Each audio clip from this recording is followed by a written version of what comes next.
आ गई दिव्या, चलो हाथ मुंह धोकर डाइनिंग रूम में आ जाओ। चाय के साथ आलू प्याज के पकौड़े बनाए हैं, सुरेखा ने बेटी से कहा। वाह, पकौड़े बनाए हैं आपने? बस मैं 5 मिनट में आई, कहकर दिव्या अपनी रूम में चली गई। झटपट हाथ मुंह धोकर कपड़े बदलकर वह नीचे पहुंची। मम्मी, आपके हाथ के पकौड़े और अदरक इलायची वाली चाय के क्या कहने, कहते हुए दिव्या माँ से लिपट गई। बस बस, मक्खनबाजी बहुत हुई, चाय पकौड़े ठंडे हो रहे हैं। सुरेखा की मीठी झिड़की जिसमें प्यार ही प्यार भरा था, और हो भी क्यों नहीं, बेटी दिव्या की शादी में बस 15 दिन रह गए हैं। दिव्या बैंक में कैशियर है, उसे जॉब करते 3 वर्ष हुए हैं। दिव्या का होने वाला पति विशाल दूसरे शहर में कार्यरत है। दिव्या ने बैंक में स्थानांतरण की अर्जी लगा दी थी जब करीब 6 महीने पहले उसकी शादी तय हुई थी। कल उसका इस ऑफिस में आखिरी दिन था। इसके बाद 1 महीने बाद उसे विशाल के शहर में ही अपना कार्यभार संभालना है। अगले दिन बैंक के कोलिग्स ने दिव्या को फेयरवेल दी। दिव्या अपनी मम्मी पापा और भाई के साथ शादी की तैयारियों में लग गई। नियत तिथि पर शादी के बाद दिव्या विशाल के साथ अपने ससुराल आ गई। वहां से 12 दिन के बाद विशाल की जॉब लोकेशन वाली जगह आ गई। 3 दिन बाद उसे भी यहाँ अपना ऑफिस ज्वाइन करना है। घर व्यवस्थित कर चौथे दिन दिव्या और विशाल साथ ही जॉब पर निकले। विशाल ने उसे ड्रॉप कर दिया। विशाल एक प्राइवेट बैंक में मैनेजर है, तो दोनों की ऑफिस टाइमिंग मैच करती है। दिव्या बहुत मन से एक सुंदर सी सोबर साड़ी, हाथ में कड़े और माथे पर बिंदी पहनकर तैयार हुई। साथ में मांग में सिंदूर भरकर वो बेहद खूबसूरत लग रही थी। ऑफिस में मैनेजर से मिलने के बाद सारी औपचारिकताएं पूरी करने के बाद लंच तक दिव्या अपनी सीट पर आ गई।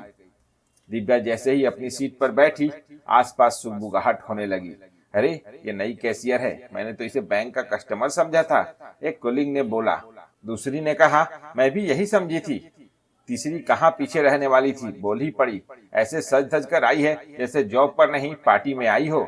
चौथी हंसते हुए बोली, टिपिकल बहन जी, देखो सिंदूर और बिंदी भी लगाई है। उधर से गुजरता 5वां कुलीग भी शामिल होकर अपनी राय रखने से पीछे नहीं हटा। आजकल ये बिंदी और सिंदूर कौन लगाता है, लगता है छोटे शहर की होगी।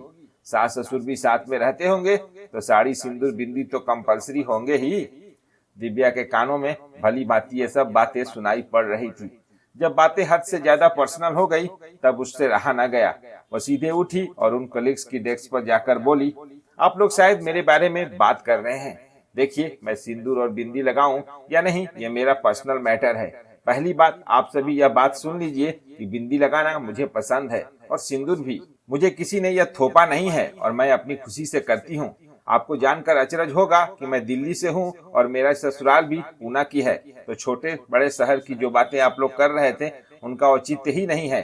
और यह हर एक व्यक्ति की व्यक्तिगत पसंद होती है, वो क्या पहने। इसमें भी आप जैसे लोग छोटे बड़े शहर की मानसिकता ले आते हैं। आप अपने दिमाग की उलझनों को दूसरों पर नहीं लाद सकते हैं। और हाँ, मैं साड़ी भी उतनी ही गरिमा से पहनती हूँ जैसे मैं जींस टी शर्ट और सलवार कुर्ता पहनती हूँ। मैं दिखावे से अधिक अपने मन की सुनना पसंद करती हूँ। कहते हुए वह रुकी। पीछे से मैनेजर भी आ गए। उन्होंने सारा वार्तालाप सुना और आगे आकर सभी से कहा, डोंट जज a book by its cover, यानी बाह्य रंग रूप या कपड़ों से आप किसी की काबिलियत नहीं जांच सकते हो। क्या आप लोग जानते भी हैं कि दिव्या को लगातार 2 साल से बेस्ट एम्प्लॉय का अवार्ड दिया गया है। इंसान के पर्सनल मैटर उसके पहनने ओढ़ने पर आप नहीं बोल सकते हैं। जो भी आप लोग बोल रहे हैं वो व्यक्तिगत स्वतंत्रता पर आघात कर रहे हैं। सिंदूर बिंदी साड़ी व्यक्ति की अपनी च्वाइस है। उन सब से ऑफिस की किसी मर्यादा नियम कायदे का उल्लंघन नहीं हो रहा है। आप सभी को मिलकर काम करना है और आप लोग पहले दिन इनकी बुलिंग करने लगे। मैनेजर की कड़क वार्निंग से सभी की समझ में पल भर में ही आ गया।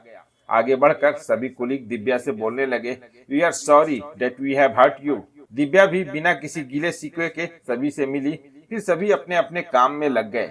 सभी कुलीग्स को समझ आ गया कि जो उनका अधिकार क्षेत्र नहीं, वहां व्यर्थ की टीका टिप्पणी करने से मुंह की खानी पड़ती है।